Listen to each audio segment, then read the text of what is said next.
Nigeria President Bola Ahmed Tinubu says over 8,000 criminals, including kidnappers, bandits, Boko Haram terrorists and armed robbers have been killed since he took over office in 2023, adding that 10,000 persons, mostly women and children, were rescued from kidnappers, emphasizing that Nigeria is now more secure than it was when he was sworn in as the president of the West Africa country. This, he stated after the president of the Catholic Bishops' Conference of Nigeria, CBCN, Archbishop Lucius Iwejuru Ugorji, stated that President Bola Ahmed Tinubu economic policies are pushing millions of Nigerians into poverty.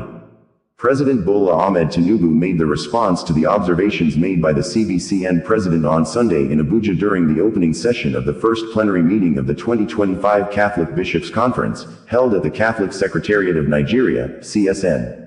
According to Archbishop Ugorji, the economic reforms introduced by President Bola Ahmed Tinubu's administration has triggered skyrocketing inflation and pushed millions of Nigerians into poverty. While speaking at the event themed, Jubilee of Hope, a light for a better Nigeria, he said Nigerians have continued to endure increasing hardship on account of the harsh socio-economic situation, including high cost of petroleum products, transportation and essential goods. While the economic reforms introduced by President Bola Ahmed Tinubu's administration aims at stabilizing the economy on the long term, they have significantly triggered skyrocketing inflation, drastically reduced the purchasing power of Nigerians, and plunged millions into poverty. The World Bank projects that 129 million Nigerians now live below the poverty line. The 2024 Global Report on Food Crisis lists Nigeria as the second globally in terms of acute food insecurity, with 24 million people categorized as food insecure. According to data drawn from the National Bureau of Statistics, food inflation hit 39.84% in December 2024. It is reported that Nigerians now spend about 65% of their income on food alone. Thus healthcare and other basic necessities are sacrificed, Ugorji said. He noted that government's efforts to alleviate the sufferings of the citizenry through the distribution of palliatives, duty waivers on imported food items, and other measures have remained the tip of the iceberg.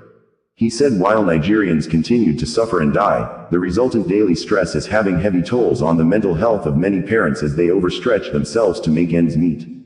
Bayo Onanuga, in a press release on Monday, stated that the Catholic Bishops' Conference, at its first plenary meeting of 2025 in Abuja at the weekend, gave an alarming prognosis of the state of the economy and the polity that sounded more like snippets from an outdated book.